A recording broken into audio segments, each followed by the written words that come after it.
bright enough for you?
Live from the Pritchard Laughlin Civic Center in Cambridge, Ohio, AVC Communications, the Daily and Sunday Jeffersonian, and the Cambridge Area Chamber of Commerce presents Meet the Candidates.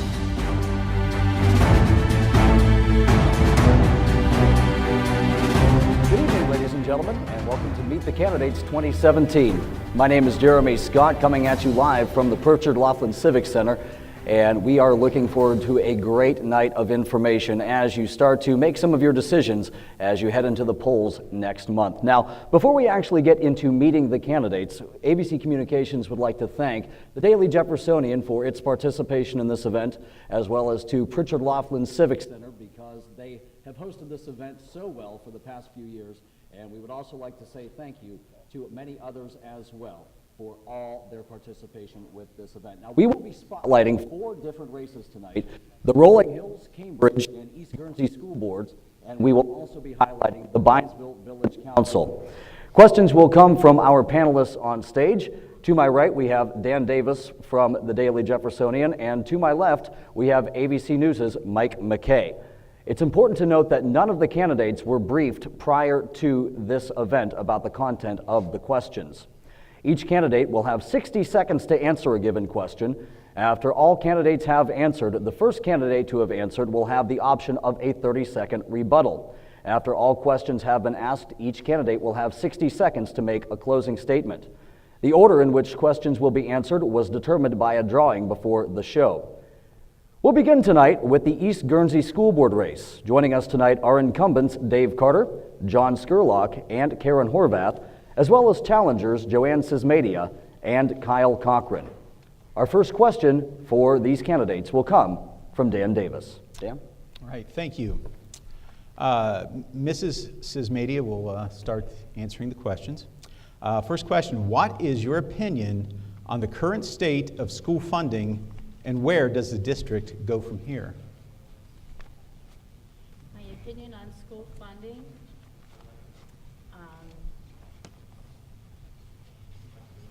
It seems that our district, we do pretty well on the school funding. And where do we go from here? I would like to see a lot more of our school funding supporting academics and the resources for the teachers. All right, thank you. Mrs. Horvath, same question. School funding has been either flatlined like it is this year, or it has been decreasing. But at East Guernsey, we've been able to reinstate programs since 2014. We've reinstated industrial arts, band and choir, FFA program, and classes. We've reinstated department heads for the teachers so they could collaborate together to help with the instruction of the kids. We've brought back a lot of programs, as well as keeping our general fund healthy. So I think we've done a great job at the district. All right, thank you. Mr. Cochran, same question. Our school funding, I think we've been fortunate with the whole Utica shell and having that offset some where the other districts have had their cuts. Obviously, on our campus, we've been fortunate, very enough to do the enhancements as far as the material things, as far as banner, redoing the gym, the gymnasium, and other things that has needed some upgrades. But also, I think we need to look at it on the academic side. One of the conversations at the last board meeting was on the state testing and looking at putting some after-school programs maybe in for the kids to maybe help on some of those items. That's where I think we need to really start taking our focus from where we have and maybe slide some of it over. All right, thank you. Mr. Carter, your response, please. For the first time, this is my 20th year on the school board, for the first time ever, we haven't had to been scratching for pennies and dollars and stuff. Our oil lease and gas lease has helped us. We've made a lot of improvements. Our auditorium, we've completely redone, new carpet, new seating, and new curtains, and we're getting ready to do our gymnasium. Our bleachers have no handrails down the center of them, and I'm far surprised the state hadn't shut us down because of that reason. And we're getting ready to redo those bleachers and make it much safer. We've done a lot of repair on our sidewalks where they've cracked and the doors that didn't work. We've got the money to do it for a change. All right, thank you. And finally, Mr. Skurlock. Well, the oil and gas definitely helped us out tremendously, and we did bring a lot back, as Karen and Mrs. Horvath said, and David. We do have a lot of programs in effect as far as after-school programs. I mean, we just talked about that at our last board meeting. We have a grant that we applied for that we got extra money, so we are going to initiate that. And we've done a lot to the school. I mean, we have a lot of things was really run down, and we needed to upgrade a lot of things, and I think we're going in the right direction. All right, thank you. The next question will be asked by Mike McKay, and this will be directed towards Mrs. Horvath. Good evening to you all. First off, thanks for being here. This kind of ties in a little bit with the previous question, but we'll start with you. What do you feel is the greatest needs currently of the East Guernsey School District? I think the greatest need, and I think we've started that development, is in the STEM program, the science, technology, engineering, and math. And we've implemented that where we have an instructor and a state-of-the-art room for him to teach 4th through 9th grade right now, and that is our pilot program that's starting this year. But we need to focus on getting these kids interested in these careers younger, before they get to high school. Let's introduce them to these careers that maybe they didn't think of before, just giving the kids the opportunities that maybe they wouldn't have thought they'd be interested in. Thank you. Mr. Cochran, the same question, sir.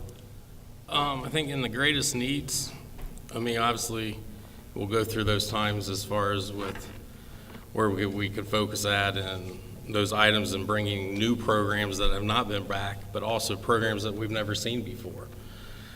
One of the, like Mrs. Horvath has talked about the STEM program, but what else can we do? And where can we get that down and filter down to the younger kids and things? Other thing I think also is, when you look at the last 2 years, we've had some growth and some turnover in within our staffing. I think we've made some great strides there. So continue those hires that we've made and continue into new programs and bringing where we're at to the future. Thank you. Mr. Carter. Well, like Karen said a while ago, we did away with a lot of programs there for a while because of financial reasons, and we brought them back. The band, we have a new director, and we have pretty near surpassed all the other bands in the county because of the money, and they got new uniforms recently, and they're doing a tremendous job with them. And we've reinstalled industrial arts, FFA, and quite a few programs that are very hard to do without. And we've also got choir and some of the other programs back that we did away with. And for a change, we're headed in the right direction. Thank you. Mr. Skurlock.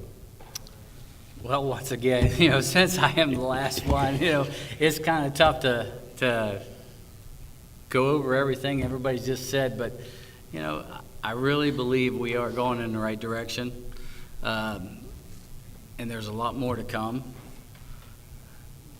That's pretty much what I have to say. Thank you. Mrs. Mayhew. I believe our greatest need would be in regard to teacher in-servicing and the resources provided to parents and teachers. I would like to see our teachers provided with more research-based training and resources that they could use within the classroom that would raise student achievement. I also believe that our parents need to be provided with resources to utilize at home to prepare these students so that when they do come to the classroom, they are prepared to do problem solving and critical thinking exercises and not waste so much time on the basics and come prepared and ready. Our third question will come from Dan Davis and will be directed towards Mr. Cochran. Thank you. Mr. Cochran, what is the level of community involvement in the district, and how can it be improved, or does it need improvement? Well, I think everything can use improvement, or we would just become stale and fall behind everybody else. One thing I can say is being involved with the school, I do have a 3rd and 4th grader. But when somebody in the community needs something, it is amazing how well the whole community comes together. It is one of those great things, and one reason I am running is Warrior Country is special.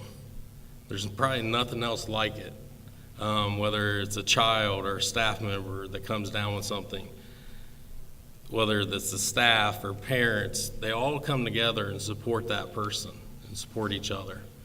So I think that's one amazing thing. Community involvement, obviously if you look at our 3 board members that are up here, and the current other ones, I think we have strong leadership. And getting our kids out there involved in the community. Thank you. All right, thank you. Mr. Carter, your question. We have a wonderful bunch of volunteers at Buckeye Trail. It's unbelievable, the people that volunteer in our district, the parents that volunteer and help out in the classrooms and work with our students and donate their time. Like I said, we've got volunteers and that have helped us and still help us every day that we're in session. And it's good to see these people donating their time. All right, thank you. Mr. Skurlock. Well, I agree, Dave. I agree that there's a lot of volunteers that comes out. Anytime that we do have a sickness or come to a ball game, I mean, the stands are full. I mean, you look in there and everybody is donating their time as far as in the kitchen and fundraisers. I think it's a great thing, and we do stick together at Buckeye Trail. All right, thank you. And Mrs. Media, your response, please. I think the level of community involvement is great in our community, but I do think that there is some room for improvement. I do believe it's also time for a positive school community approach in educating our students and teaming together. Greatness can be achieved by having groups working together, not necessarily just by one single group. And involving parents, administration, and staff and teaming together for these students' success, I believe, will always lead to achievement and parents wanting to be more involved and supporting their school. All right, thank you. And finally, Mrs. Horvath. Thank you. I reiterate what John and Dave has said with our volunteers. Their value is indispensable. We couldn't operate without them. They're there at all of our events.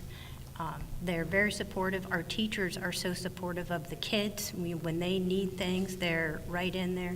I know we have like backpacks for kids, if teachers see issues at home that they might need supplies, they're right there getting those supplies to them. And I also wanted to mention our Student Achievement Fair, the OSBA Student Achievement Fair, that'll be in November. One of our teachers, she's our behavioral specialist, Ashley Daughtery. Her program is being featured at the fair. It's called Leave No Stone Unturned. And she's going to promote the program and specifically the animal therapy that she's doing with our special needs kids. It's really great, and they do a lot of good work at East Guernsey. I'm proud to be there. All right, thank you. We do have time for a fourth question, so this question will come from Mike McKay and will be directed towards Mr. Carter. Mr. Carter, let's start with you. The Department of Education has, again, changed the way that districts across the state are graded in their performance. This has led to East Guernsey and other districts across the state being affected. How has this affected East Guernsey? It's affected us quite a bit. We had a discussion at the last board meeting about this, the new way of schools that I have heard were the best in the area. Some of them got some Fs, and they were very much surprised. We got some Fs. It did not surprise us because every school in the state, I think, got Fs because it's a new way of doing, and they're working with the schools to upgrade the way they're testing students. And it's very frustrating to us and to every school around that the way they're doing this. I agree with that. Oh, I'm sorry. No, go ahead. I said I agree with that. It is pretty tough. They seem to change in the middle. You know, they want you to teach one way, and then they say, okay, we need to do this a different way. And is there room for improvement? Absolutely. Will we get there? I believe we will. Up to Mrs. Smith. Your turn. The grading has affected our school by allowing the administration and the staff to evaluate and identify room for improvement. Looking at that report and how we are graded, our district does show improvement in trending. However, we do fall short in areas of closing those achievement gaps. And I believe that our teachers are working hard in our district to close those gaps. There's been quite a bit of discussion over the summer with teachers who have shown up at my house and held lengthy discussions on how do we go about improving lesson plans, how do we go about educating kids that are at the low end of the spectrum, at the high end of the spectrum, and have the higher kids pull up the lower kids.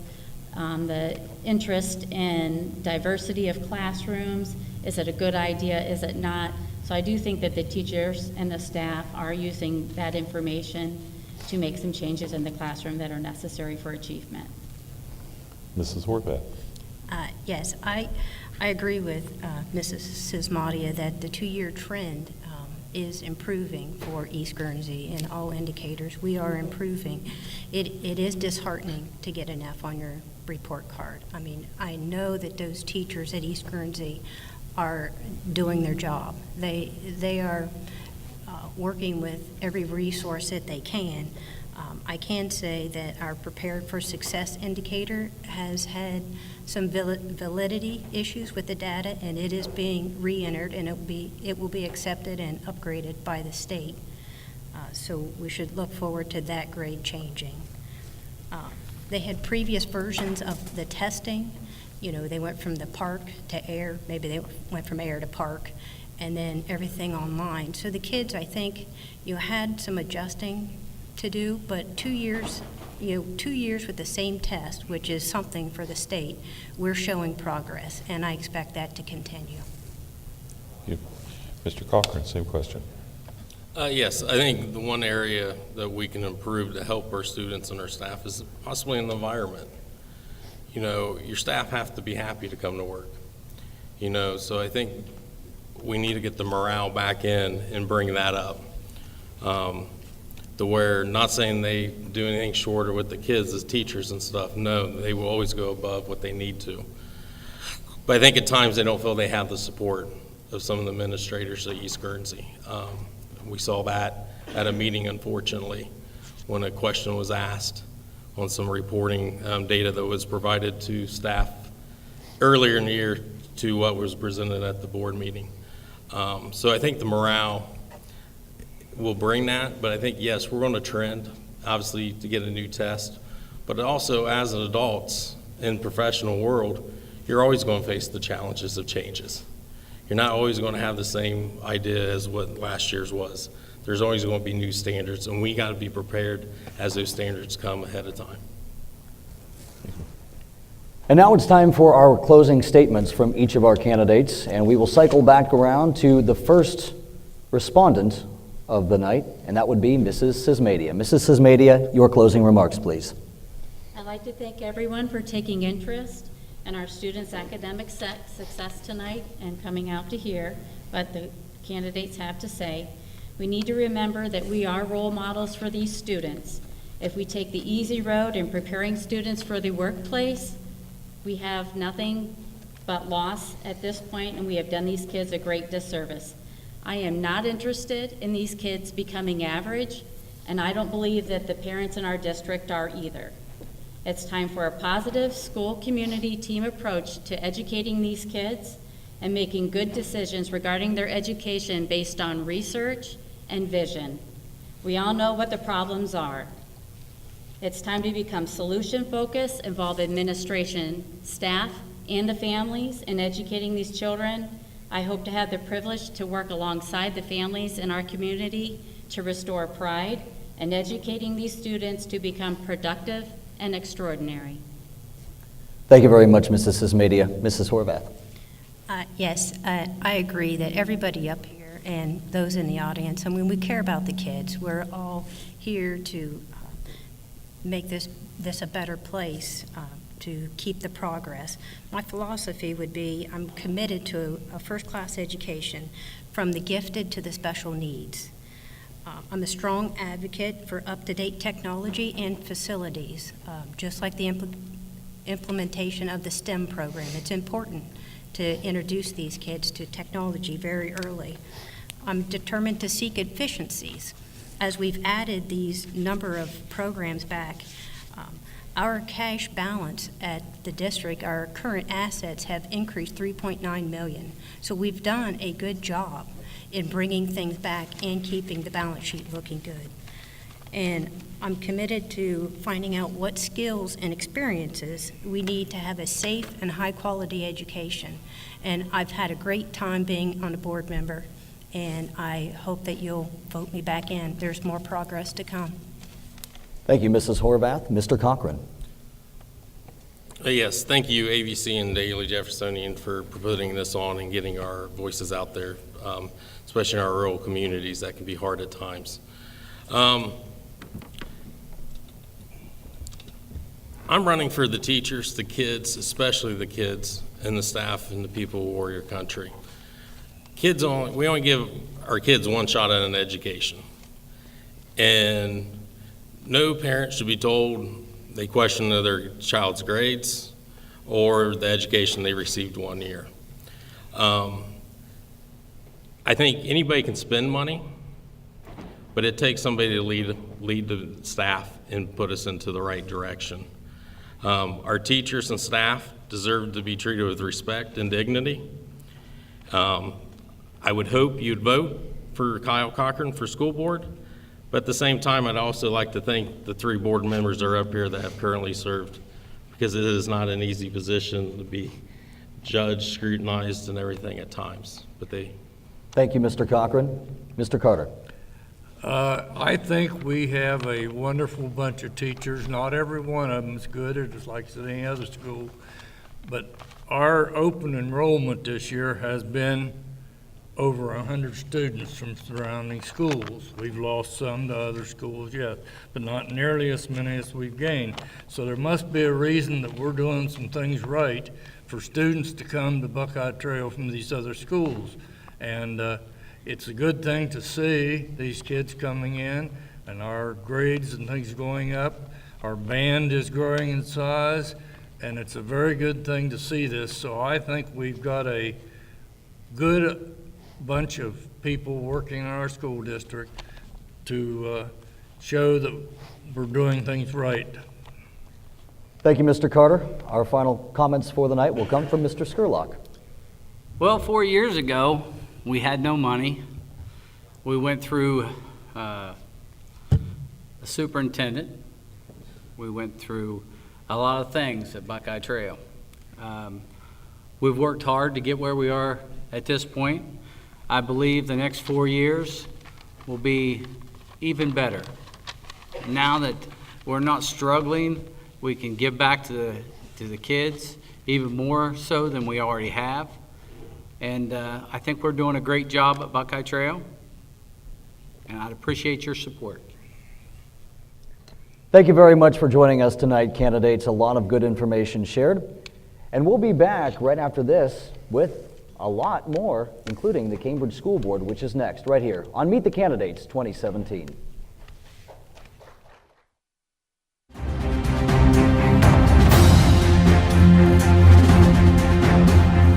This presentation of Meet the Candidates is brought to you by King Karpet, Southeast Area Transit, Milfair Linoleum and Carpet Company, Francis Family Restaurant, Orme Hardware, and Guthrie Insurance. Meet the Candidates will continue after this. Many colors and styles to choose from at King Karpet, offering carpet, wood, ceramic, laminate, vinyl, LVT, and rubber flooring. Pick the floor that fits your home. King Karpet has professional installers to make it look right. We also offer free estimates. Come in now to give your home a makeover. Or visit our new website at kingcarpetinc.com. See it? Pick it out. Call for a free estimate at King Karpet and get your favorite flavor today.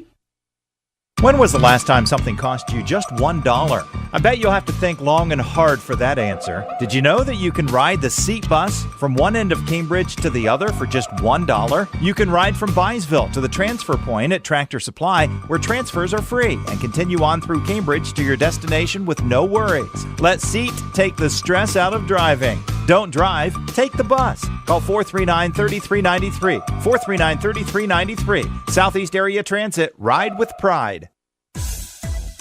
Attention all men, women, and children. This is Bob Francis from Francis Family Restaurant, and I have breaking news. Right next to Francis Family Restaurant, there is a new ice cream shop. That's right, I said ice cream shop.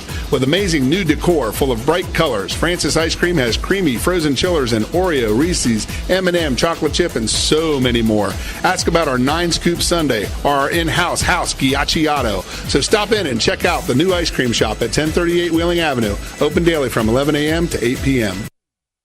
Start to finish, you'll be pleased with your experience at Milfair Linoleum and Carpet. Our showroom has a wide range of colors, styles, patterns, and textures in traditional and contemporary flooring. We offer decorating advice, measurements, and free estimates. We also have our own professional installers to finish the job. New flooring is more than an investment in your home, it's an investment in your comfort. I'm Brent Miller, and Milfair is a store that does more for your floor, 634 Steubenville Avenue. You know, when you think hardware, you think like most people from this area have for more than 130 years, and that'd be Orme Do It Best Hardware, of course. Known everywhere for a terrific selection, Orme Hardware has become the destination for whatever your needs might be. And being open 7 days a week till 8 o'clock weeknights makes it convenient too. Top name brands, helpful advice when you want it, all the services like screen and window repair, mower repair, keys made, UPS shipping. It all adds up to Orme Do It Best Hardware. At Guthrie Insurance Agency in Cambridge, they believe in personal one-on-one service. For banking and auto, home, and life insurance, stop by their office at 320 South 11th Street or call 432-4128 for a free quote. Guthrie Insurance offers 24/7 claim service and multi-line discounts.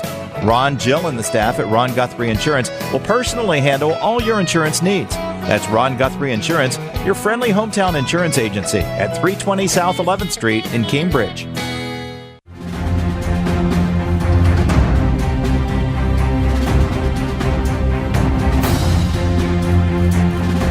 And welcome back to Meet the Candidates 2017. Our next race concerns the Cambridge Board of Education. On stage with us tonight, we have incumbents Dave Peoples and Dan Carpenetti, along with challengers Chad Kearns and Stephen Storch. AVC's Mike McKay will lead off the questioning for this particular round, and the first question will be directed towards Mr. Kearns. Mike? Good evening, first off to you all. Welcome. Glad you're here. We'll start with you, Chad. The first question I'd like is, what do you feel is the greatest needs of the Cambridge City school system? Well, I'd like to start out by thanking AVC and the Daily Jeffersonian and congratulating the other candidates for putting ourselves out for this. The greatest need is money.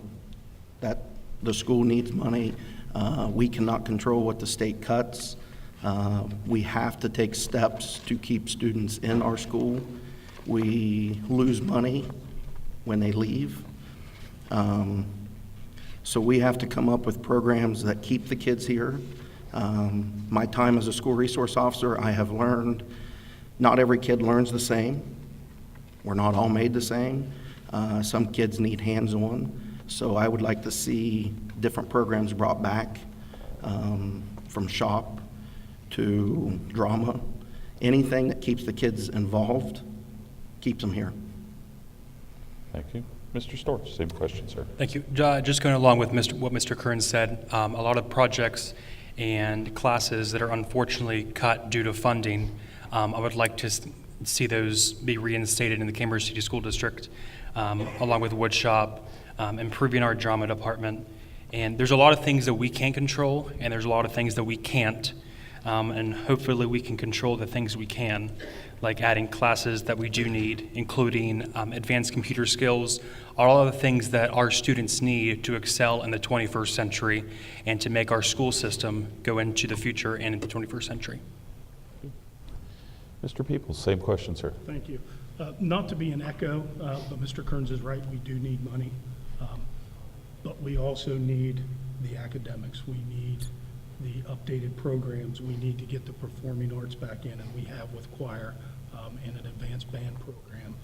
We're working on industrial arts. We're working on a lot of things, so we're getting there. It just takes time and money. Okay. Mr. Karpet. And I also will echo resources, funds, money. We at Cambridge City Schools do not have some of the benefactors that some of the districts around us do, some of the opportunities because of the shale that has come into the region here, the businesses come into the region. We do not have those. We do need opportunities for our kids. We need children to be ready for school when they get there. We need to prepare children so that they can be ready to learn when they get to the Cambridge City Schools and as they develop through elementary and into high school to be ready to learn. I believe that we need, because of our situation financially in Cambridge City Schools, we need to be creative, which I believe we have been, we are being, and I believe we'll probably address some of those issues further along here in this program. Thank you, Mr. Carpenetti. Mr. Kearns, do you have a rebuttal to anything said by any of the other candidates? No, sir. Okay. Our next question then will come from Dan Davis and will be directed towards Mr. Storch. Question. There are anti-bullying policies and procedures in place in the district, and yet bullying continues to exist at different levels. Is the board doing all it can do? I think, bullying is definitely a problem across the country. Unfortunately, you see news articles every day of students taking their lives from bullying. I know the Cambridge City School District has a great program of the Suicide Prevention Coalition, talking to students who have those thoughts in their head, unfortunately maybe from bullying. There's a lot of different resources that the school system has that they can go to, talk to counselors, but it's definitely something that could always be improved on. Anything, especially the mental health of our students, is one of the top priorities that we can focus on as a community and as long as, of course, for the board also. All right, thank you, Mr. Storch. Mr. Peoples, your response. Thank you. To me, bullying is not something that should ever be in schools, in our community, in our society, period. That being said, I recognize that it can be, and we've had reports of it, but I believe we're doing everything we can to combat it. We have a now full-time resource officer in the schools that the kids can go to. They've always been able to go to their guidance counselors, their teachers, their parents. So I think we're addressing it, but like everything in schools, we can always do better. Thank you. Mr. Carpenetti, your question. Yes, and I do agree with Mr. Peoples. I think that the board has taken steps. I think that the district has taken steps. The administration has taken steps to put opportunities for kids to address bullying into place. I think that we have been successful in reducing bullying. I think that it is a fluid process. Kids will come and kids will go, and it will be an ongoing and an ever-present issue as children come to the school, they progress through the school, and they eventually graduate from Cambridge High School. That will be an issue that we will need to be continuously dealing with, because it will not be done by just putting something into place and saying we're done. Right, thank you, Mr. Carpenetti. Mr. Kearns.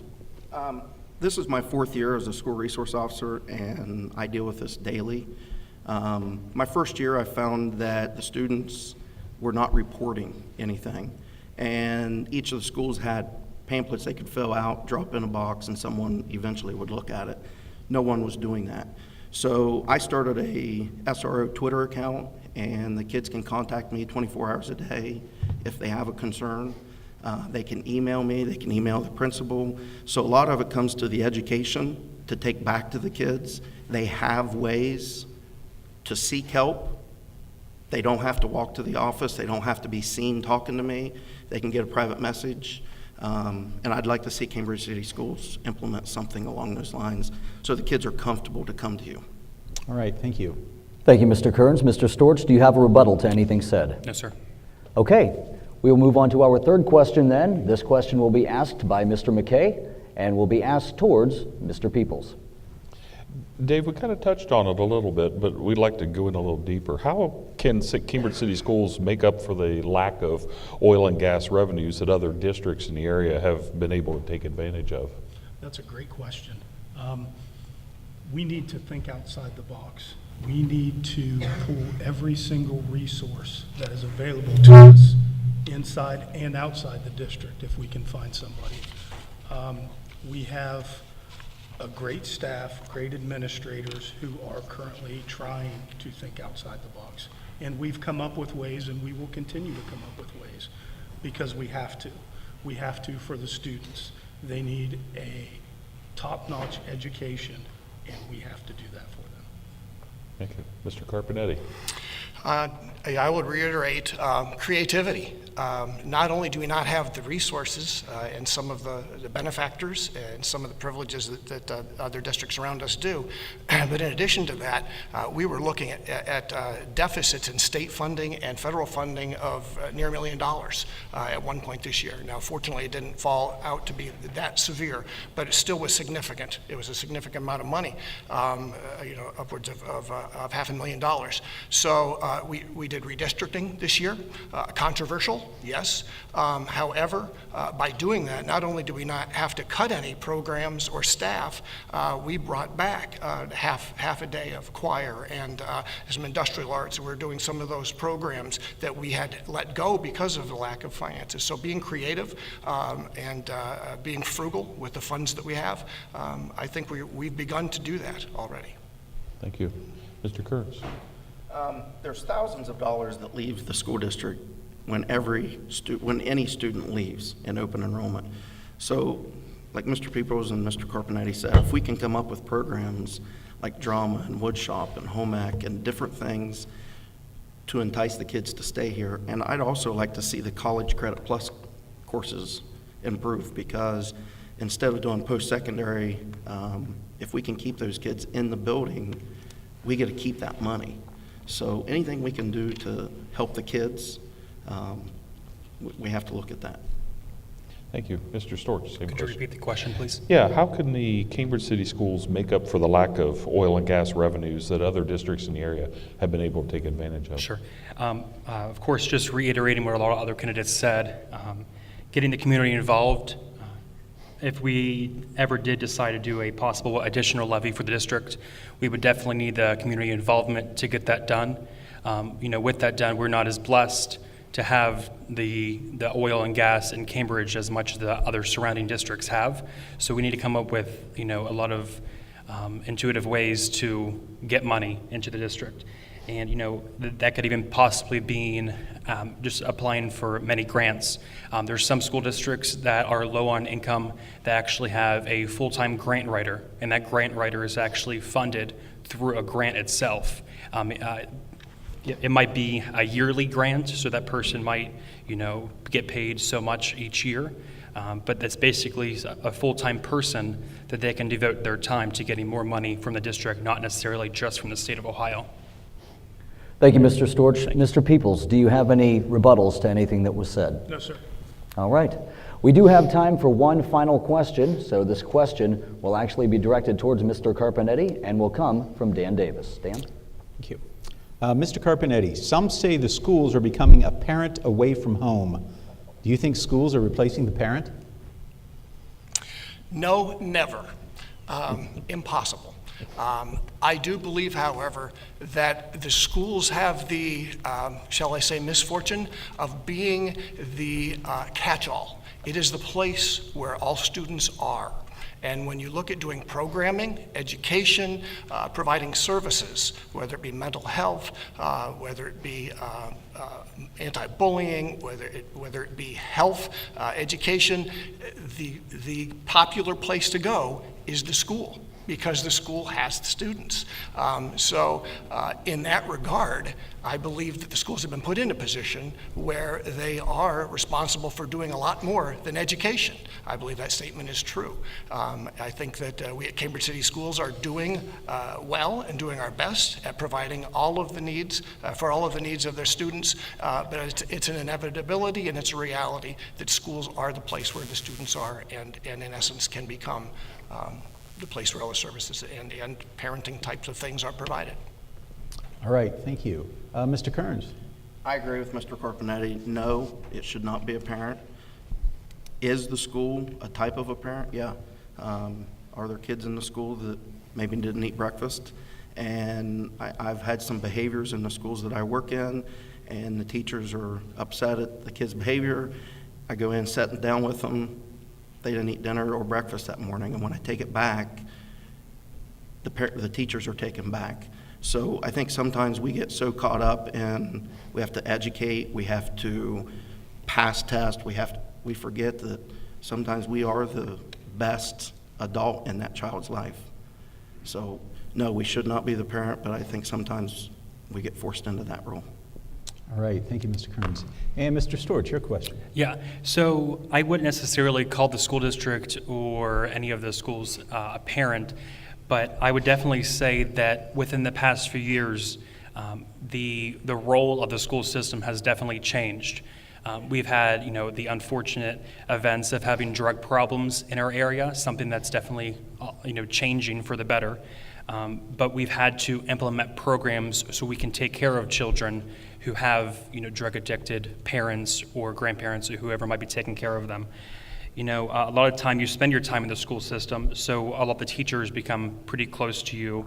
Like I said, I wouldn't necessarily call it a parents, but it has to be something. Someone has to take care of the children that necessarily don't have parents at home, don't get meals, so they're lucky enough to get something to eat and get some counseling if they need help.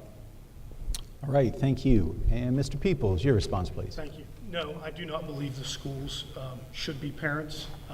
Schools should supplement and reinforce what parents teach at home.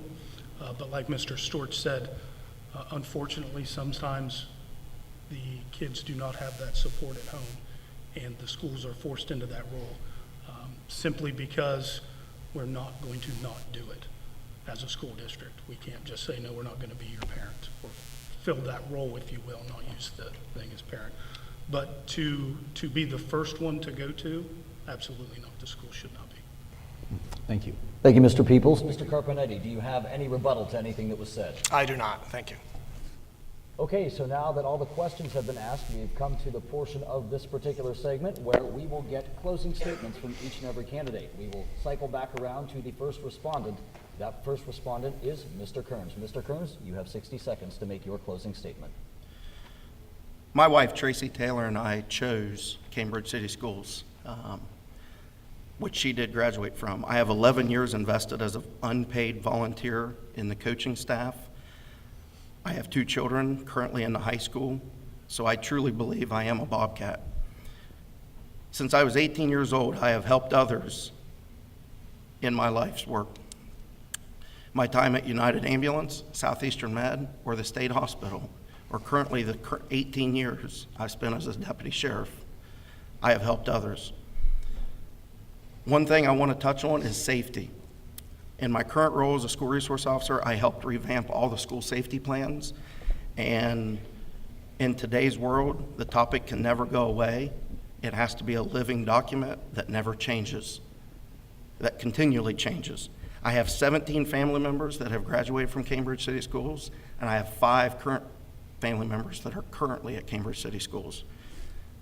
Please consider me as your candidate. Thank you, Mr. Kearns. Mr. Storch. Thank you. So you might be asking yourself, why should I vote for Stephen Storch? Here are some examples as to why I will be a terrific addition to the Board of Education if elected. As a taxpayer, voice of the Bobcats on Friday nights, and a former student from the district, I know things that are working for the students and some things that may need some work. I have many ideas and plans that I believe can make Cambridge City Schools the best district in the region.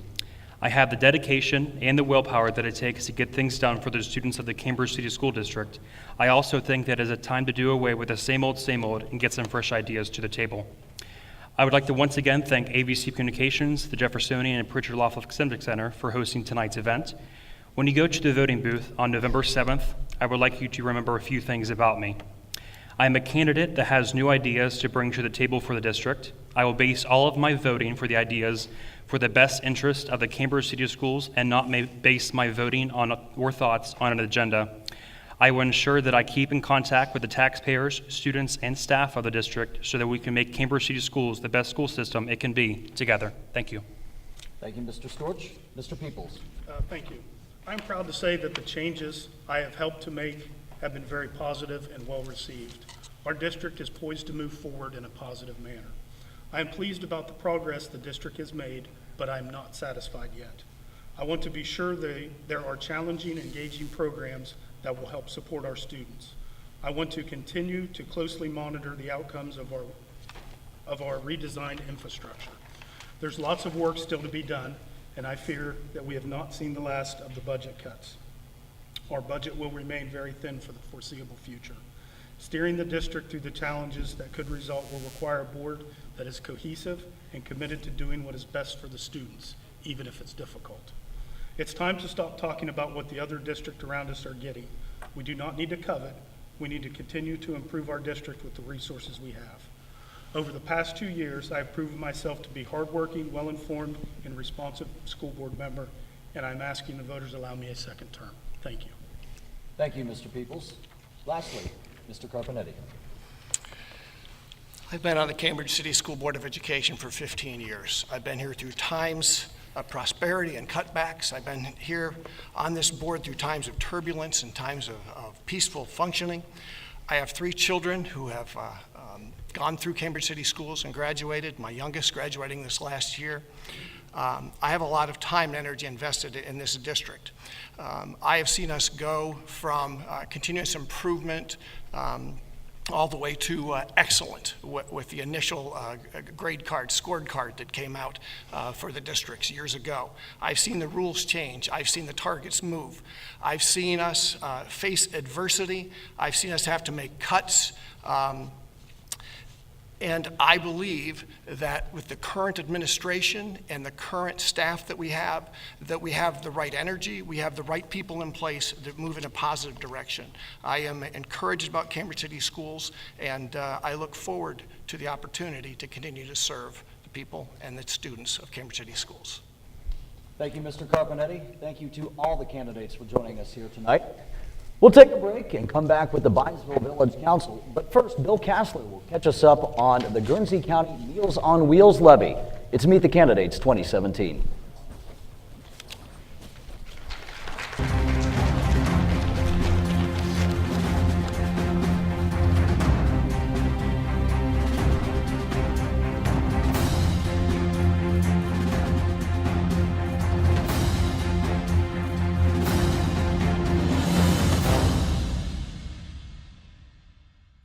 Hi, this is Joe Sexton, President of the Cambridge Area Chamber of Commerce. Meet the candidates, discuss the issues, make some wise voting decisions so that Guernsey County remains such a wonderful place to live. Thank you. Per usual for an election season, this year's ballot will feature levy issues, one of which will impact the Meals on Wheels program. Here's Bill Castler with more. Bill Castler talking with you about some of the 2017 levy issues that will be on the ballot this year. We're talking about the .5 mil Guernsey County Senior Citizens Levy that's on the ballot this year. With me, Sean Gress, the Executive Director of the Senior Citizen Center. And Sean, tell us a little bit about what Meals on Wheels does. Well, Meals on Wheels is much more than just a meal. We provide hot, nutritious meals to senior citizens age 60 and older, as well as disabled veterans of any age living throughout Guernsey County. Well, Meals on Wheels is very important. If this levy does pass, where will all those funds go? Well, the funds go directly to providing, purchasing the food and the meals that we package and prepare and deliver. And, it's more than just the meal. Again, it's that daily wellness check and checking on people on a daily basis. So the funds are really help us prepare over 177,000 meals last year, and we're planning on more again this year. If the levy does fail, what will happen? Well, it would be catastrophic to us financially. Obviously, there would be many people that would suffer from malnutrition and nutritional sustenance throughout the county. This is the only levy that you can really rely and depend upon to make sure that seniors receive a nutritious home-delivered meal. And something you mentioned to me about supporting veterans as well. Yes. The one thing that's unique with this levy is providing meals to disabled veterans of any age. We think it's just the right thing to do. So in addition to providing meals for seniors, we also provide meals to disabled veterans. And also something about the fact this is a renewal levy. It is. That's very important to note. We are not asking for an increase. This is not a replacement. This is not a new levy. We are simply asking for a renewal.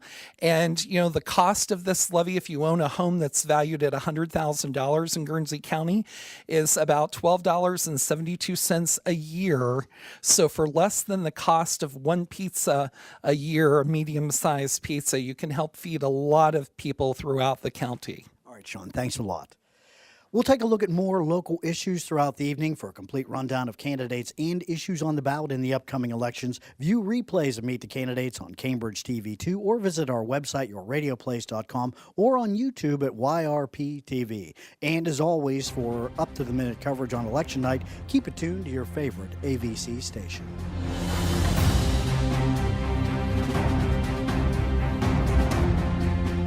This presentation of Meet the Candidates is brought to you by King Karpet, Southeast Area Transit, Milfair Linoleum and Carpet Company, Francis Family Restaurant, Orme Hardware, and Guthrie Insurance.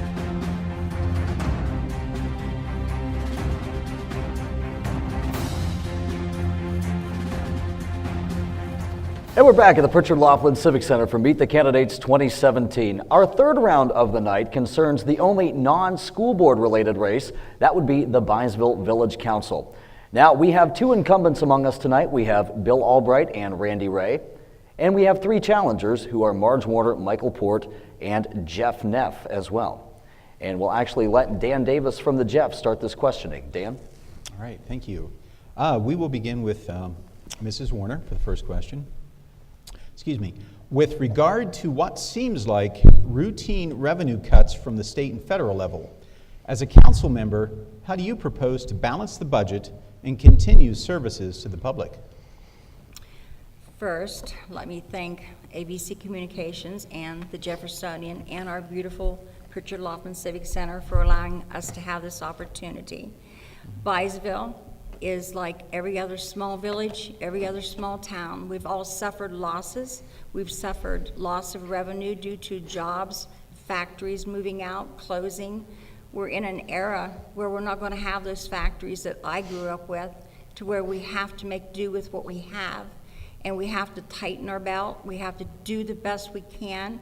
We have to expect from others more volunteer. We need to encourage everybody to become a part, because you know what? We're all in this together.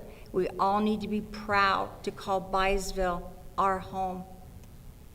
All right, thank you. Mr. Ray, same question. Yeah, if they keep on cutting our money from the state and the government, we're going to have to make cuts one way or another. Either instead of $60,000 or $70,000 paving projects, maybe $30,000, $40,000 paving projects, and I have to sit down and look other cuts we can make that will help us with the funding that we would have, and sit down and just go for that. That's basically what it is. Yeah. All right, thank you. Your turn, Mr. Neff. Yeah, we have to, as a council and an administration, we have to work together. I mean, nobody wants to cut stuff, but sometimes you have to do. You have to watch every cent you spend, and that takes the whole group to work together to do that.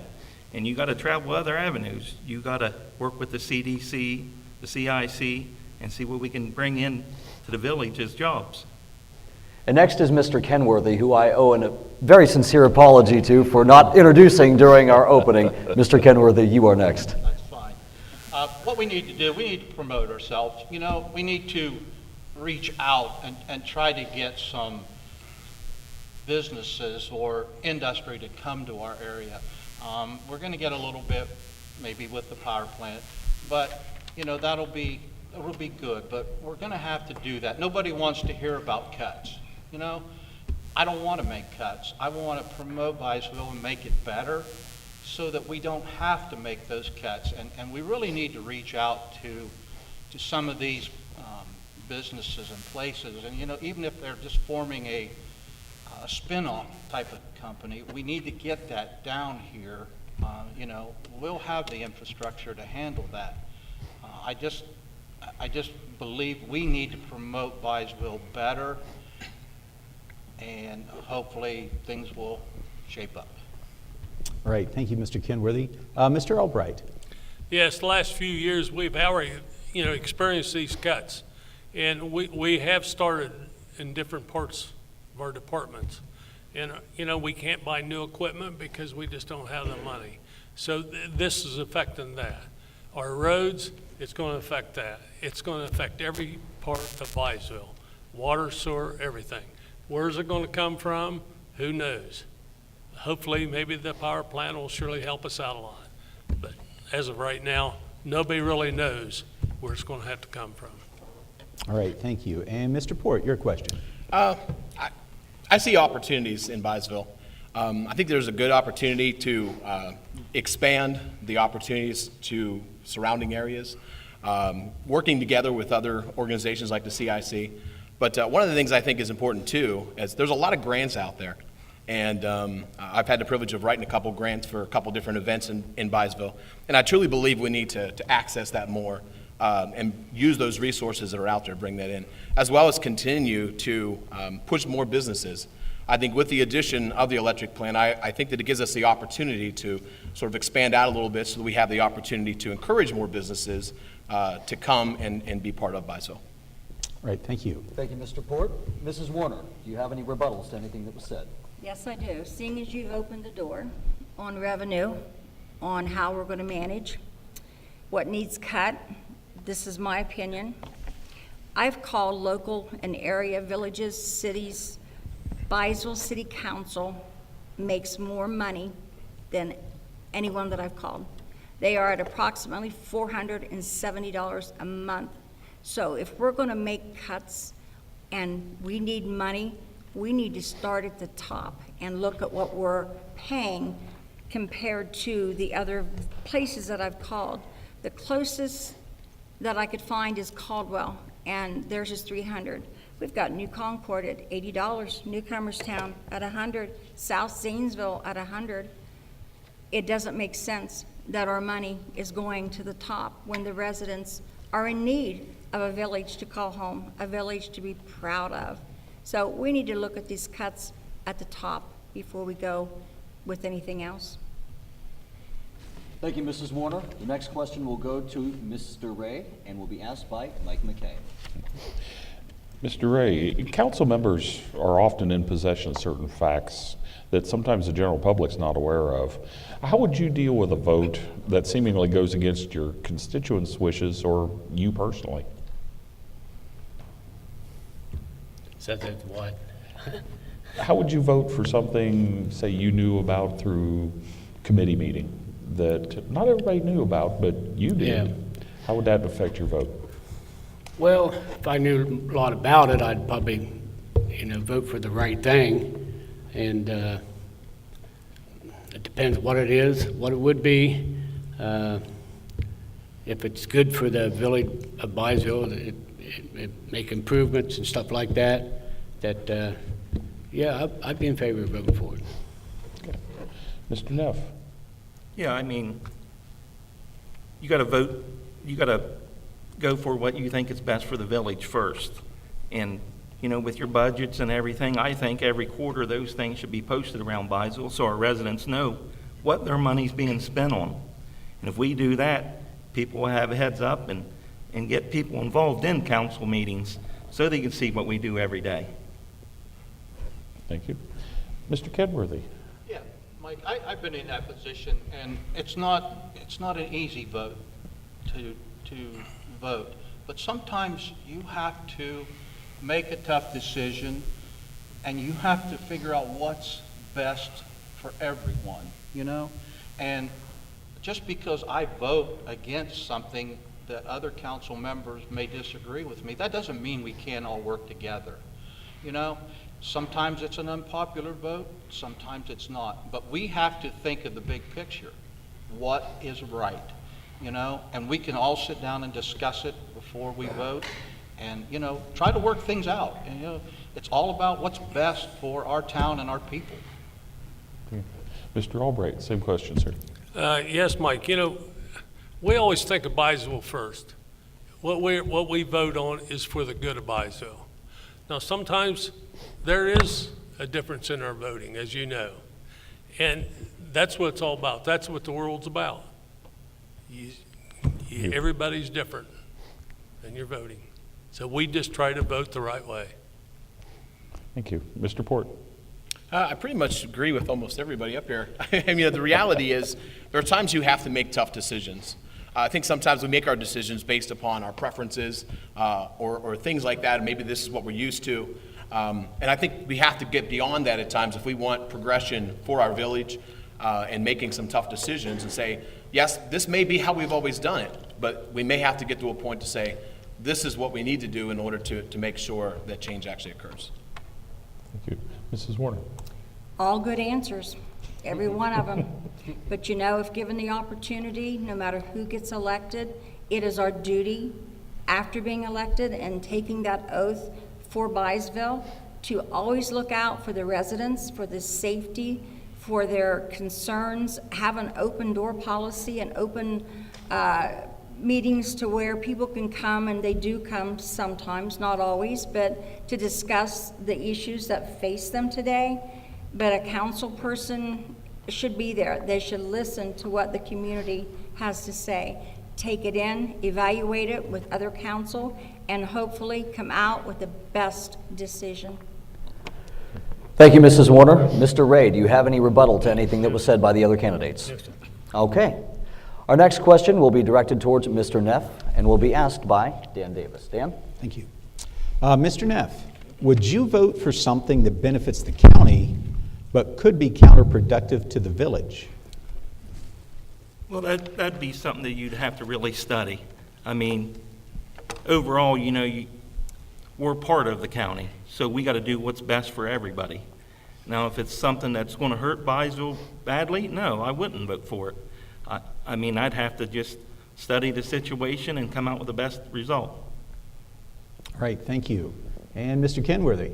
I believe we'd have to sit down with the county and discuss it. I don't want to vote against anything that's going to hurt Byesville. Byesville needs everything they can get. And I'm sure there's an amicable way with the county and Byesville that we could work out a solution.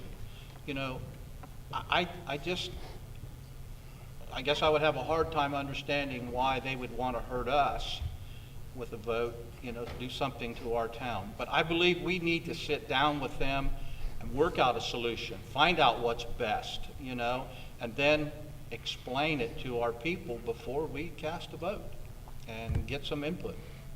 All right, thank you. And Mr. Albright, your response. Well, I'm definitely for Byesville, as you know, but you know, over the last few years, we had our differences. But I'll tell you what, we've always got along. We sat down, we talked it over, and we have come through flying colors on this. So I'm for Byesville, and the county has helped us out. Don't think they haven't, because they have. And I'm for the county also, but Byesville's still my heart. All right, thank you. And Mr. Port. Yeah, pretty much what everybody said. I mean, I think one of the key things is collaboration. And I think that we do really well with that, but I'm sure there are times that we are going to have those differences. I agree with what several have said about research. We've got to really sit down and analyze, how would this affect us? Maybe short term it might hurt us, but maybe long term it would help us. So I think that spending the time to actually research whatever that issue might be would go a long way. All right, thank you. Mrs. Warner, the mic is yours. I don't believe our county commissioners or our elected officials in the county would ever put us in that position to where we had to choose. I think that even though we are the southern part of the county, our village, I think they too have our best interest always in their mind. But should an issue arise, I think all representatives that are involved should sit down like adults, elected officials, and come out with the best possible result for everyone. But I just don't believe our county would ever put one of its villages in that position to have to choose. Thank you. And Mr. Ray. Yeah, I'm also for Byesville, and to vote for something that the county puts there that might hurt us is the wrong thing, my position. And I feel like the rest of them that we'd all have to sit down together, both sides, talk it over and see what best results we can come with it. All right, thank you. Thank you, Mr. Ray. Mr. Neff, do you have anything to rebut to anything that anybody said? Yeah, just the one thing I left out, it comes down to, I'd be a Byesville Village Council member, and the people from Byesville would come first. Thank you. Thank you, Mr. Neff. We do have time for a fourth question. However, I will remind our radio listeners that they are listening to WILE-FM 97.7, Byesville, Cambridge. Now, our fourth question will come from Mr. McKay and will be directed towards Mr. Kenworthy. Mike? Mr. Kenworthy, do you think the current fiscal policies of the village are on sound footing? If not, what needs to change? That's very interesting. The policies are always subject to adjustment, and you need to take a look at those. If there needs to be some changes made, I believe we need to make those changes.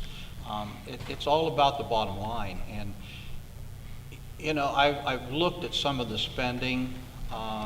There's some questions that I would have on the spending and the financial part of that I believe that probably needs to be addressed.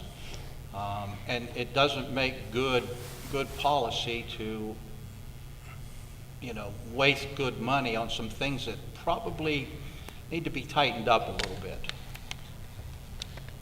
Mr. Kenworthy, same question, sir. How about Mr. Albright? Mr. Albright. Oh, okay. Well, you want another shot? That's okay. Sorry. Our policy is always good to go by, but they can still be changed. You got to think, whenever something new comes along, you got to change some of your policies to go along with it.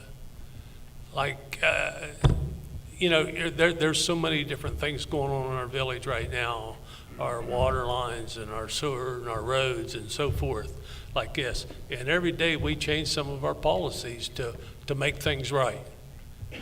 So, I'm all for changes, but I still got to stick with our policies, too, as much as we can. Thank you. Mr. Port, same question, sir. Change isn't necessarily a bad thing.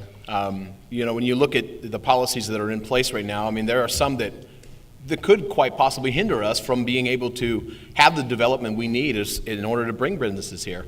So some of those areas we might need to change and cut in order to create the opportunities that Byesville really needs. But I've attended the council meetings over the past several years, and I think they do a great job, and they adjust where they need to, and they make changes where they need to in order to fix the areas that need fixed. So, thank you. Mrs. Warner. Spending, I guess revenue equals spending. So you have to look at what you're receiving. Again, we can talk about it forever and constantly be after those grants that are out there. I don't think any small village is going to bounce back from the years of having those factories and those jobs that gave people money in their pocket to go out and spend, and that's what it takes. You have to make money to spend money. So to be responsible, it all has to balance. And if cuts have to be made, no one likes to make a cut, but sometimes it is necessary to make them. But I think we need to look at where the cuts are best to be made from. Thank you. Mr. Ray? We have some good policies and some policies that need worked on. And we take the policy that need worked on, such as everybody said, that cuts here, cuts there, new wording in some of the policies, and go from there and see what happens. Thank you. Mr. Neff, same question, sir. Yes, I think every year you should look at every policy. You got to make sure it's up to date to now and for 5 years down the road. You want to be proactive. You don't want to be caught in something, then you got to change something. So if you look at everything, figure it out, get together, and come up with the best decisions for the people. Thank you, Mr. Neff. Mr. Kenworthy, do you have any rebuttal to anything that was said? Yes, just one thing. Nothing's written in stone. Everything can be changed.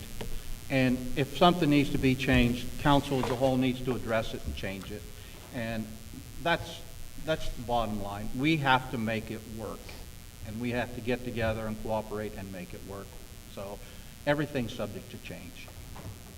Thank you, Mr. Kenworthy. We have now reached the point in this segment where we will have our closing remarks. Each candidate will have 60 seconds, and we will begin with the first respondent of the segment. That would be Mrs. Warner. Mrs. Warner, your closing statement, please. I would like Byesville to seize the opportunity of joining OhioCheckbook.com. It provides transparency of village spending of our tax dollars. And after speaking to Josh Mandel's office, it only takes 5 minutes from the time we send our data to them to create that for us to belong to that Ohio checkbook. And you know what? It's just like accessing public records. And people can go online and they can see exactly where their money goes. Again, I hate to touch on this again, but I really believe that Byesville Council as a whole needs to take a cut. 25% would not be too much to ask. It would put us more in line with other villages. I've lived here, worked, volunteered. I've raised my family here. It's a community that we all love. My children, my grandchildren still live here. We got to make it the best. It's our place to make it a better place for the next generation to step into. It's our job. It's our duty. Thank you, Mrs. Warner. Mr. Ray. Yeah, I have 12 years on village council now. Will be at the end of the year. I worked for the village for almost 30 years with the 2-year buyout plan. I was on the fire department 17 years. I'd like to say we've done a good job in the village on all aspects of that.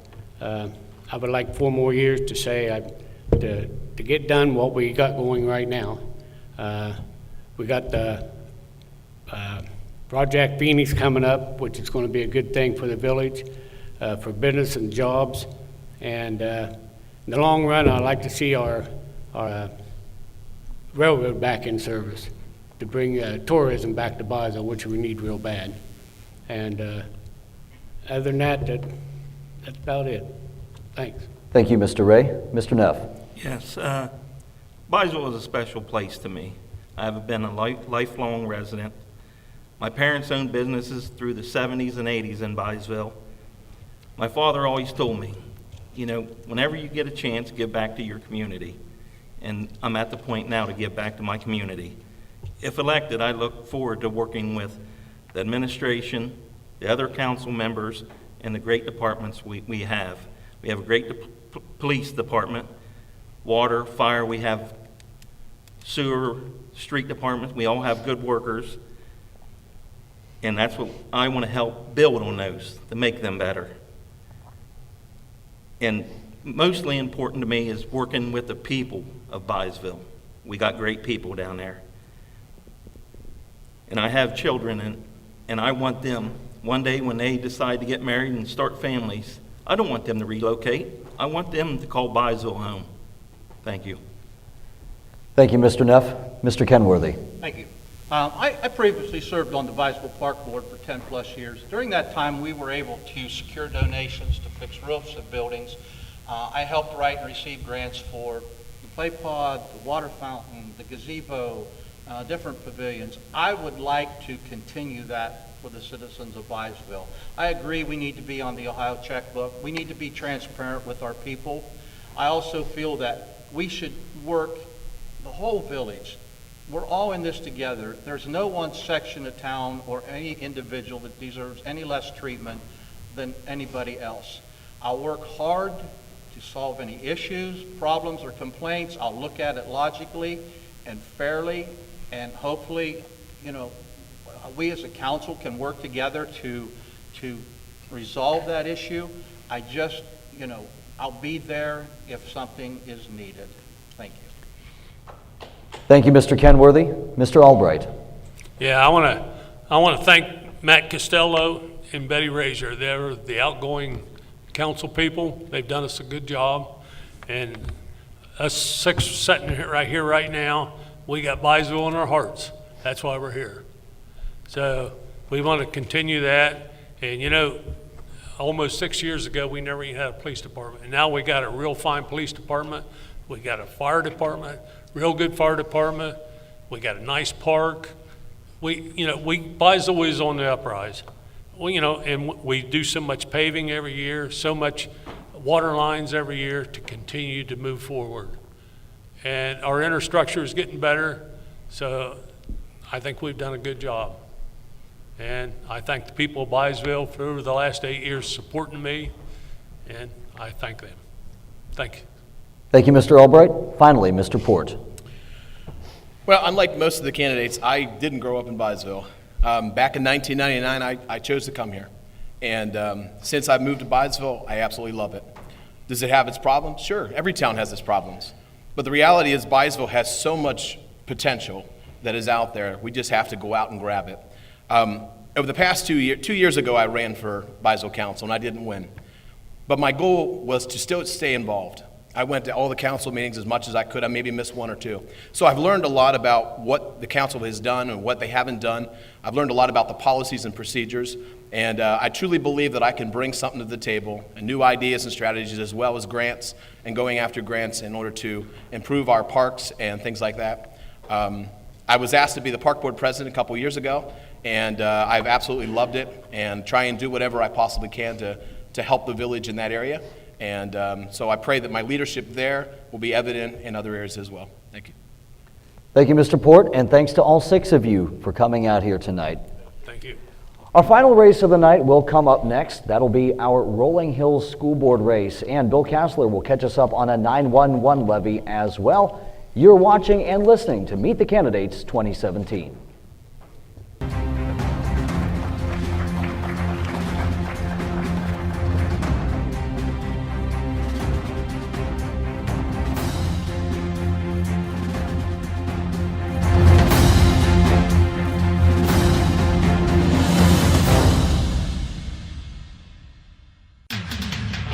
Many colors and styles to choose from at King Karpet, offering carpet, wood, ceramic, laminate, vinyl, LVT, and rubber flooring. Pick the floor that fits your home. King Karpet has professional installers to make it look right. We also offer free estimates. Come in now to give your home a makeover, or visit our new website at kingkarpetinc.com.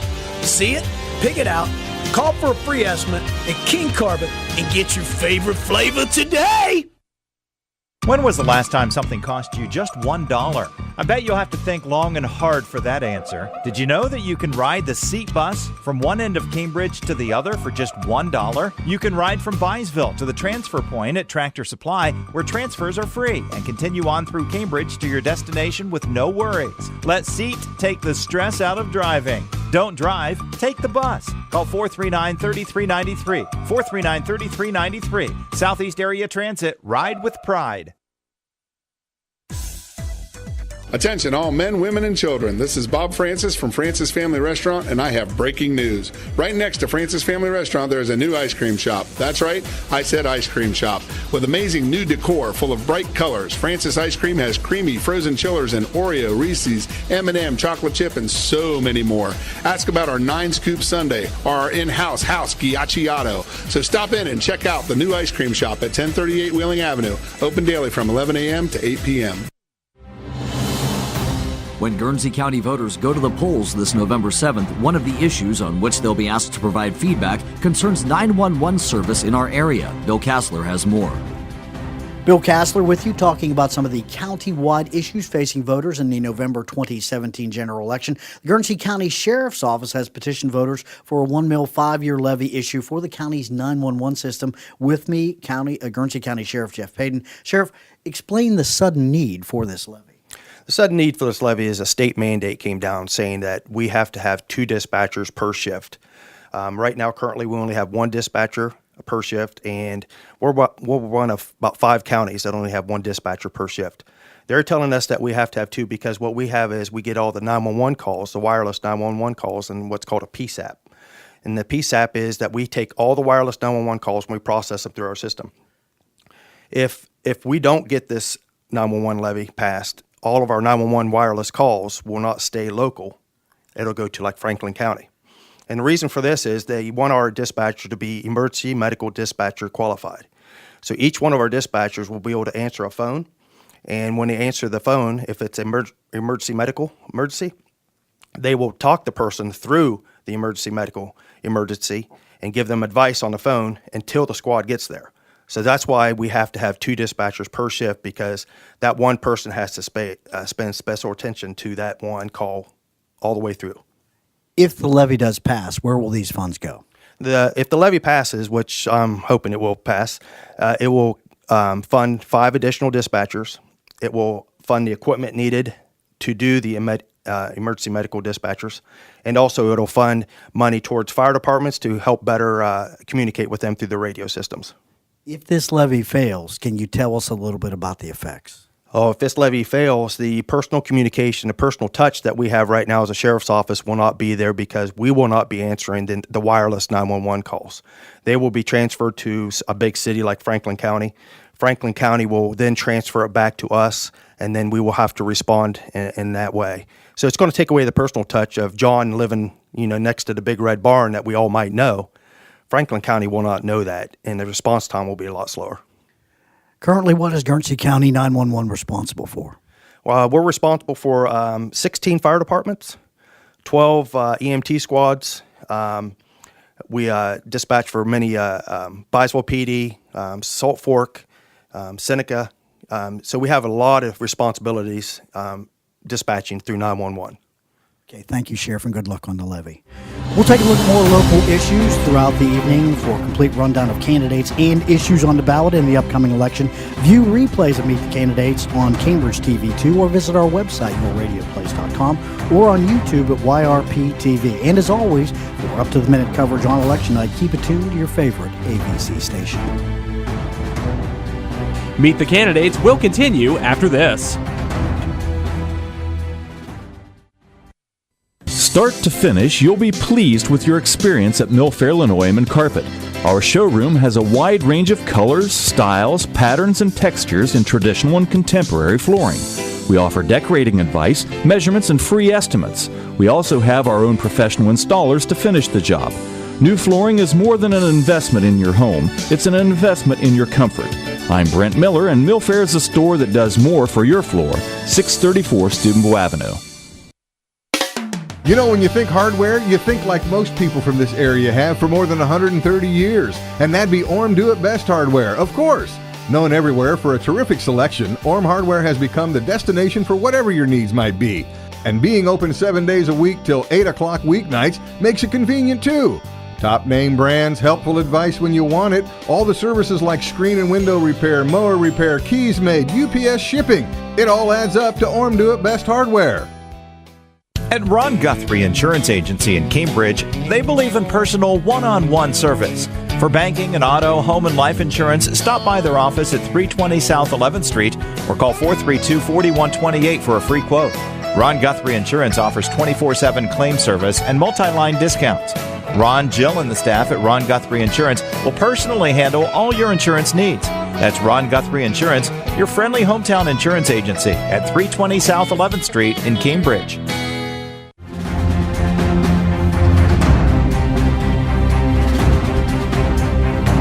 And welcome back to Meet the Candidates 2017. It's time now for our fourth and final race of the evening. This concerns the Rolling Hills Board of Education. And we actually invited all 7 of the challengers for this race. However, 2 showed up participating tonight. Our incumbent, Cheryl Gadd, along with one of her challengers, Bradley Dudley. The first question will be asked by AVC News' Mike McKay. I will let Mike take it away. We'll start with Cheryl. Mrs. Gadd, does the recent announcement of the agreement to fund the new buildings tax-free for the district change your opinion of the current board, and what have they accomplished? I work with some amazing people. When we started negotiating with the power plant, Ryan Caldwell and Candy Rage did the research. They actually went to an area that had recently, in the past year or so, constructed this power plant. So they kind of had a blueprint to follow and knew what they had achieved in that district, come back to us, and we sat down and went over those plans several times and set parameters as to what we felt would be a fair negotiation. It took approximately 30 visits to the table before we came to the agreement of $42 million. Mr. Dudley? Yes, I think the current administration did a nice job at working out a contract and agreement with the Guernsey Power Station, and so for that I'm grateful. I think that we'll be able to do some life-changing and educational stuff that is going to bring some great things to our district. Thank you, Mr. Dudley. Mrs. Gadd, do you have a rebuttal to anything that Mr. Dudley had to say? No, sir. Okay. Our next question then will be directed towards Mr. Dudley and will be asked by Dan Davis. Dan? Disagreements between teachers, students, and parents sometimes come down to a he said, she said argument. When they come before the board, how should it be handled? Well, I think that you should hear the parent, hear what they have to say, but prior to making any decisions through the administration, allow the teacher to give their part. But I don't think that they should necessarily be at the same meeting at that time, but maybe come together later when cooler heads will prevail. All right, thank you. And Mrs. Gadd? Well, I've sat on the board for 4 years, and we have never had that come before us. It's typically handled with the principals in the school. All right, thank you. Thank you, Mrs. Gadd. Mr. Dudley, do you have any rebuttal to what she just said? No, sir, I don't. Okay. Our next question then will be asked by Mike McKay and will be directed towards Mrs. Gadd. There appears to be a certain degree of mistrust between the community, the administration, staff, and board. Is this so? And if that's so, how can it be repaired? I believe that there is a handful of teachers who are unhappy with the last contract that was negotiated that they agreed to and signed. I was part of the negotiations. It was a fair negotiation, and it was ratified, but yet that same group of about 15 individuals have continued to rebel rouse, create animosity with their own coworkers. I even had a teacher come to me 2 weeks ago and say, if he's caught talking to the superintendent, that he literally is made fun of and chastised, and they don't talk to him for the rest of the day. So it's really been in a bullying type effect. Mr. Dudley, same question, sir. Yes, I do believe there's some animosity between the teachers and administration, but I don't think it's anything that they can't work out. They're all educated individuals. We can work on, bringing it to the table the distrust amongst each other. Yeah, I do believe it exists, and I do believe it can be, repaired through, meetings and things like that. Thank you. Thank you, Mr. Dudley. Mrs. Gadd, do you have any rebuttal to what Mr. Dudley just said? No, sir. Our next question then will be asked by Dan Davis and directed towards Mr. Dudley. Dan? Mr. Dudley, what is your opinion of the school board and social media, and can it be used for both the community and the district's benefit? Social media is a great opportunity to get information out there, as long as they're using it as such, for positive things and not negative things. It's easy to, can also spread, bad vibes throughout the district, and that's easy for people to get caught up in that. But certainly Facebook's a great communicator, and I expect to use it myself, continue to use it if I'm elected. All right, thank you. Let's hear what you have to say, Mrs. Gadd. Unfortunately, when you talk about social media, it comes to mind how one of the candidates has maligned employees, falsely accused administration, and pretty much for the past 10 to 11 months, it has been nothing but harassment. I am a Facebook user, but I like to use it for positive things and to share positive family things, but this has been very bad for the district. All right, thank you. Thank you, Mrs. Gadd. Mr. Dudley, do you have any rebuttal to what Mrs. Gadd just said? No, I don't. Okay. Our next question then will be asked by Mike McKay and will be directed towards Mrs. Gadd. Mike? What do you feel are the greatest needs in the Rolling Hills district right now? Our greatest needs would be a new elementary and junior high, which I do believe we've got that problem solved. Mr. Dudley? Yeah, to add to that, we need improvement in our overall performance expectations in English, math, science, language. The building thing, construction would come, but I really think this is a great opportunity for us to involve Rolling Hills residents in the infrastructure and buildings that we plan on building. Thank you, Mr. Dudley. Mrs. Gadd, do you have anything to rebut? The only thing I would say is when we were doing the levy for the buildings, we invited the community time and time and time again, and the most I think I ever counted in those community meetings was approximately 30. It's hard to get people, they're working, so picking times that everyone could sit down and talk about what they see as our needs and building ideas as we move into building the 21st century buildings that we're looking into building. But I would like everyone to know too that Superintendent Caldwell has always made it a point, as he did the last board meeting, that this is everyone's school district and everyone's input is welcome and needed. Thank you, Mrs. Gadd. Next question will be asked to Mr. Dudley and will be asked by Mr. Davis. All right, thank you. What is the level of community involvement in the district, and how can it be improved if it needs to be improved? Well, after seeing people at the levy committee meetings, the community involvement has been really good. When you're talking about levies, people can get heated because you're talking about taking, monies from them. But the level of support that people in Rolling Hills is just fabulous. Volunteering, throughout the district, things like that, it's really good. It's a family type atmosphere. All right, thank you. And Mrs. Gadd?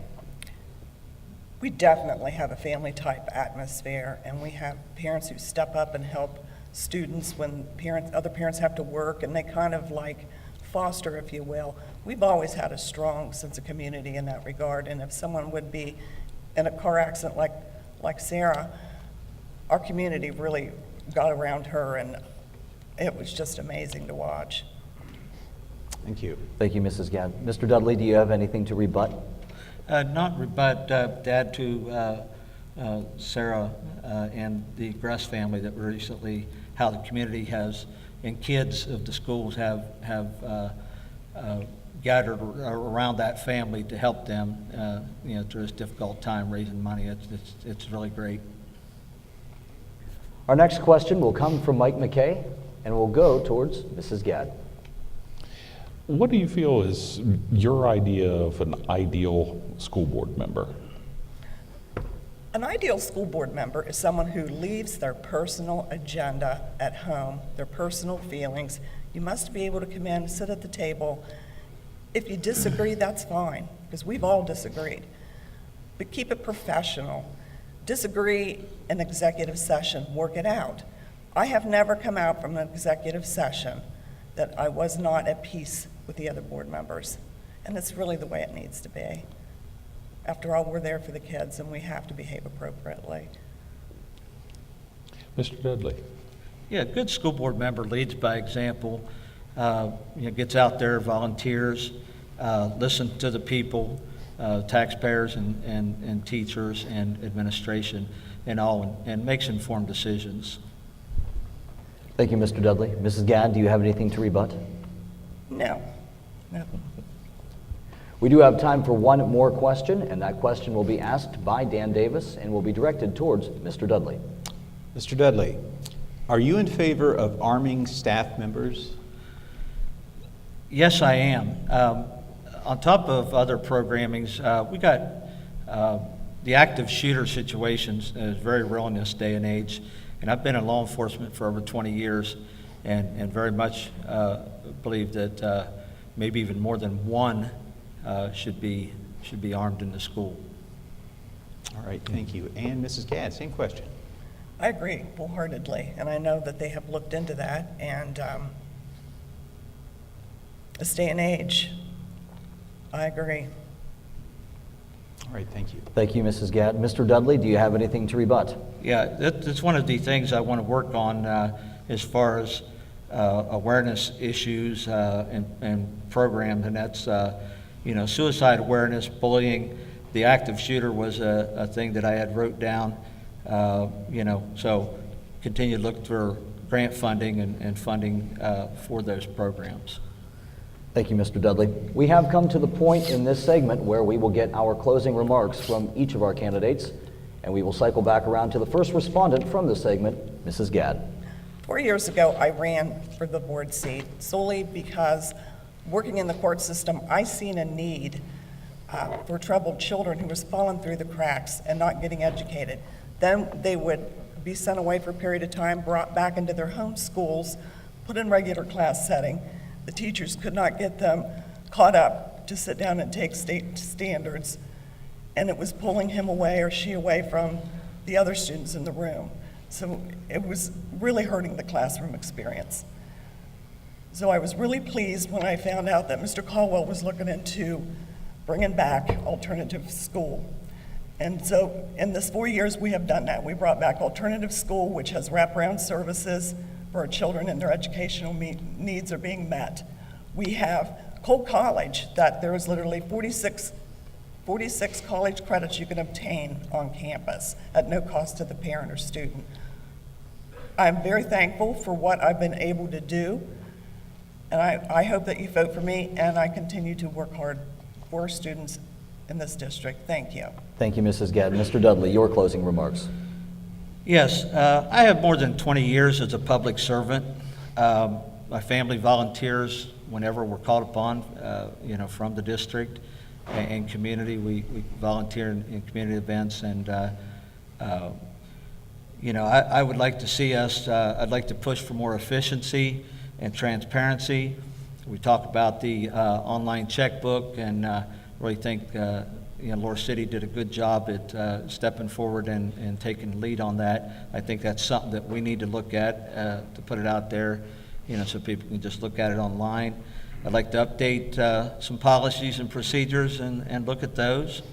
I'd like to thank everyone for tuning in and ask that you give me a chance to serve the people of Rolling Hills. Go Colts. Mrs. Gadd, Mr. Dudley, thank you for being the two candidates from this race who showed up tonight. We really appreciate your participation. We appreciate all candidates' participation here tonight, and thanks again to the Daily Jeffersonian, the Cambridge Area Chamber of Commerce for helping us to put this on, and of course to Pritchard Laughlin Civic Center for doing such a magnificent job in hosting this event as they do each and every year. Hopefully, the information that you've gleaned tonight will help you to make a more informed decision come November 7th. For our panelists, Mike McKay and Dan Davis, I'm Jeremy Scott. So long.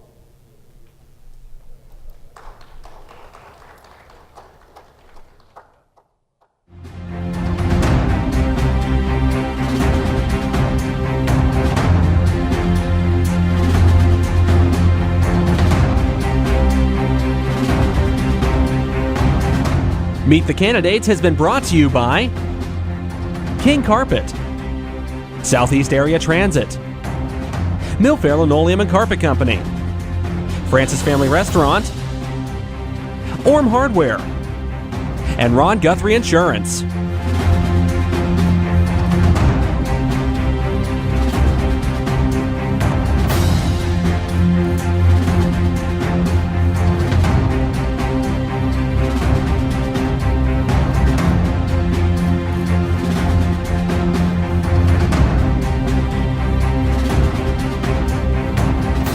Meet the Candidates has been a presentation of AVC Communications.